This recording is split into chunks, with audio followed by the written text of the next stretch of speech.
Alright, so this video is going to be a little bit different than some of the others to this point, but I wanted to go through the money multiplier a little bit more in depth for this assignment, because I feel like I really wasn't able to give it the attention that it deserved in the video where it got merged in with the money market there. So I'm not expecting notes necessarily for the money multiplier, but definitely on the assignment, this should hopefully help out a lot, and I'll see evidence of you having watched it there. So we'll run through two of these problems together, number 1 and number 4, I'm thinking. Yeah, number 1 and number 4. No, 5. One of those. We'll figure that out here in a second, because there's a lot to this, and I just want to make sure we get it right here. So let's go ahead and run through number 1 together. Or better yet, let's go through the directions first. So money creation through bank loans and bank balance sheets. For each problem, please create the T account and answer the question that follows, or the questions that follow. Where parts of the chart are not listed, ignore those possible numbers. So this is really tricky to make given that I have paint available to me, but I'm going to try my best. So when we're talking about T accounts, obviously they look like a T, right? So it's one of these guys here. So we start off like this. On the left, we have our assets, and I would abbreviate that, but that's a bad idea. So assets. And then on the right, you have liabilities. So assets and liabilities. So assets are going to be the things that a bank owns and is, well, valuable to them. A liability, then, is what it is that the bank owes to people, right? So we're talking about banks and banks owing people money. The big thing that we'll see then is the money that's deposited in them. Whereas for assets, it's going to be the cash that they have on hand as well as the money that they have loaned out. There are other things that are on there, but usually those are going to end up being distractors. So that said, and this is where we start getting towards the money multiplier here with the first problem. So the Federal Reserve sets a reserve requirement of 20%. A citizen takes $5,000 from their cash holdings and places the money into a bank. Based on this action, answer the following. All right. So they're going to take $5,000 from their cash holdings and places the money into a bank. So when we're looking at the T account then, just so we can make sure we get everything on here, on the liabilities then, because they're depositing the money, so they're going to deposit $5,000. So it'll be a plus $5,000 to demand deposits, checkable deposits, something like that. So over here, what we should see is $5,000. And that'd either be DD for demand deposits or CD for checkable deposits. But I'll write DD here. So 5,000 DD. Now, that said, the reserve requirement is 20%. So what this means then is for their required reserves, which we'll label as RR, all right? So RR then, and really the DD should be before the 5,000, but we'll ignore that. Anyways, so for the required reserves, they're supposed to hold 20% of 5,000. So with that, you could either divide 5,000 by 5, or you can multiply it by 0.2. Either way, the number you'll end up getting is 1,000. All right. Now that said, though, there is $5,000 that gets deposited in this bank, right? So where does the rest of it go? That is right. It goes to excess reserves. So if we deposited 5,000, they have to keep 1,000. That means they now have $4,000 in excess loans, or sorry, excess reserves. My apologies. Now, that said, here's where we start answering the question after having written out the T account. So for part A, it asks, what is the initial amount the bank can lend out based on the demand deposit? So what this is asking is how much extra money does this bank have? So right now they're only required to keep $1,000, and they have $4,000 in their excess reserves, meaning that they're able to make out a $4,000 loan. So the initial amount they can lend out is $4,000. Part B, what is the total change in bank demand deposits due to the action? So this is where the money multiplier starts coming into play. Whenever you see total on these, that's when we're going to start having to use the multiplier in some capacity. So that said, what is the total change in bank demand deposits due to the action? So how much money in total will be deposited into banks based on this deposit of $5,000 right here? So this is where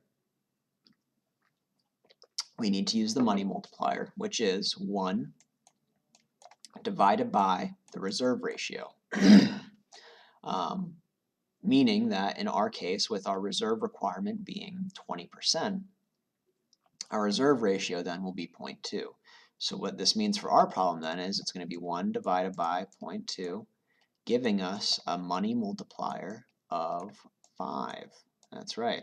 So since it's a multiplier, much like our spending multiplier, we're going to take that 5,000, multiply it by 5, giving us a total change in demand deposits of $25,000, because that is 5 multiplied by 5,000 equaling 25,000.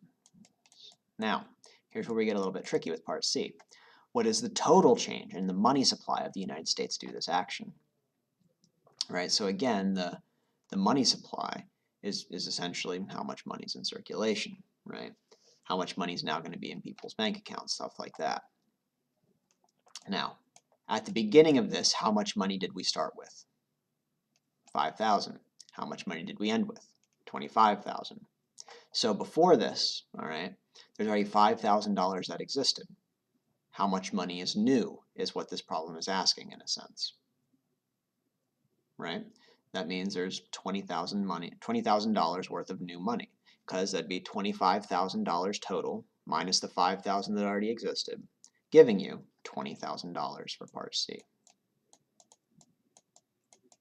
There you go. So that's number 1. This is the theory behind it here. All right, let me see if I can, there we go, I can just slide this over, nice and easy. Okay, so that's problem 1, and as you go throughout this assignment, the problems do get more complex. So, let me see here. We'll go ahead and run through number 4. All right, so number 4, again, first thing you do, like it says up in the instructions, is you have to run through, or put this into a T account. So, one of these guys. All right. Again, on the left side, you have a bank's assets. Again, for bank's assets, that's the money that they have, and that is the loans that they have made, as well as some other stuff. And then on the right, we have the bank has its liabilities. And again, that's the money that the bank owes to people, liabilities. All right. Oh, here it is. There we go. So with this, let's get this information in here. So we have for demand deposits, our DD is equal to 100,000. So we have $100,000 worth of money deposited into the bank. Our required reserves are 10,000. And frankly, I probably could type this thinking about it more, but we'll just keep doing this, no worries. Equals 10,000. Makes it more personal, right? Draw it out. Their excess reserves are 10,000.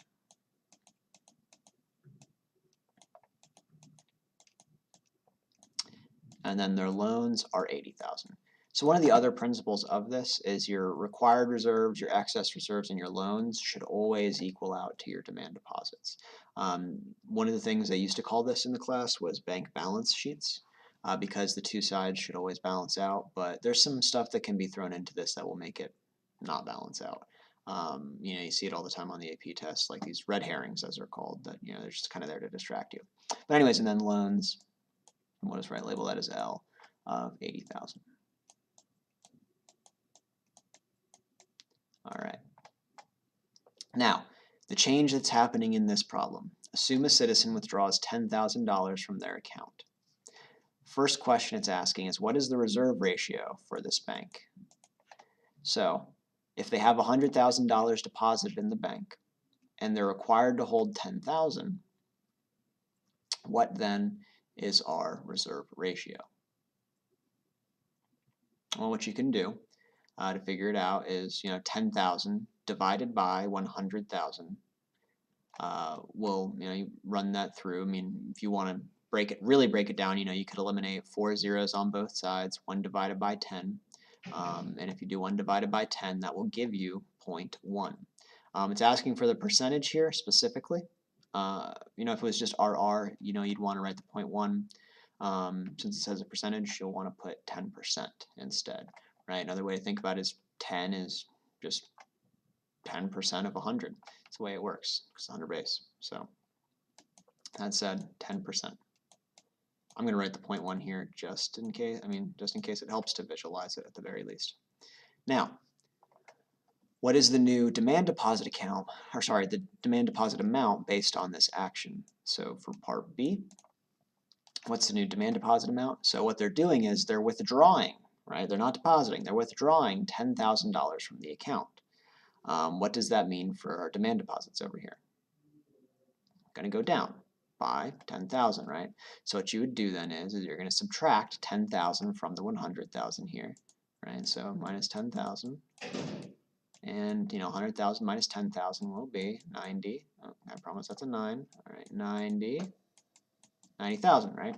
So our new demand deposit amount then is going to be 90,000.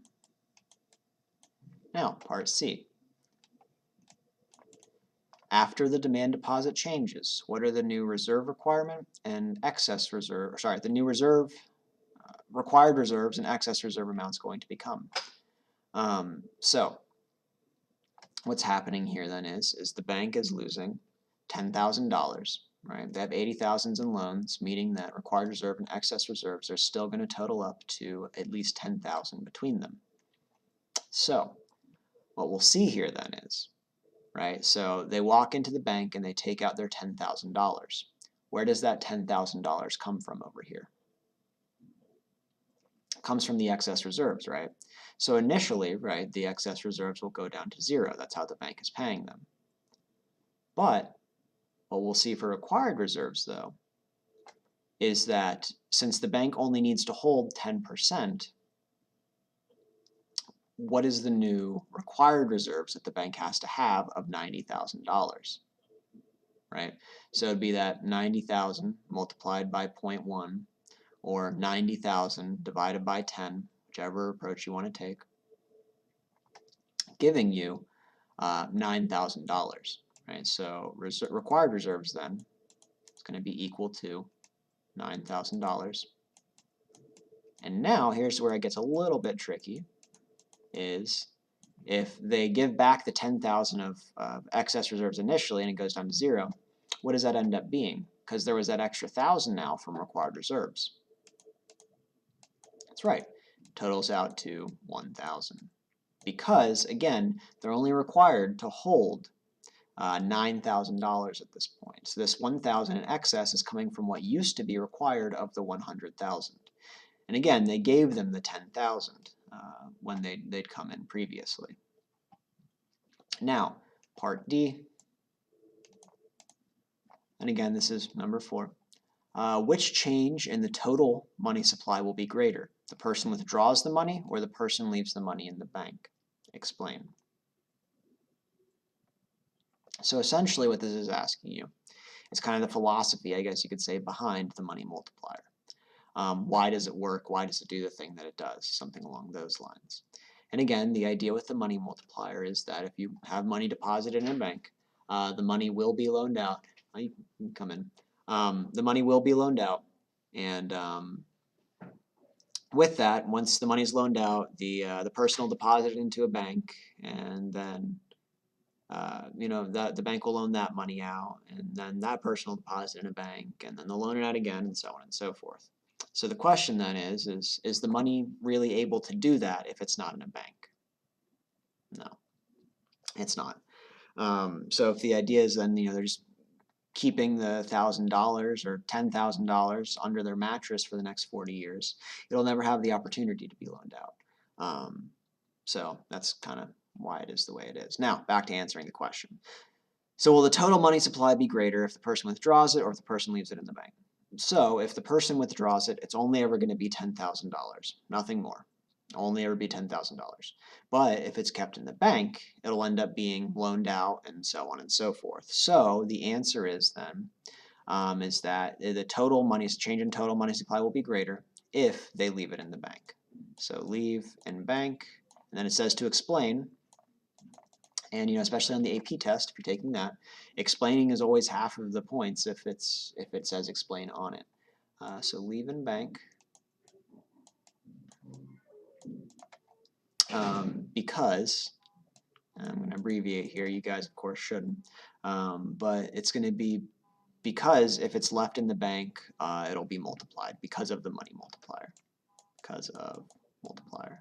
It's a horrible F, but it's okay. So hopefully this helps explain the money multiplier a little bit more. The other 4 problems, based on all of this, you're using this as guidance, then hopefully you can figure it out. But in the event that you have any more troubles, just please reach out, let me know, and I'm more than happy to help.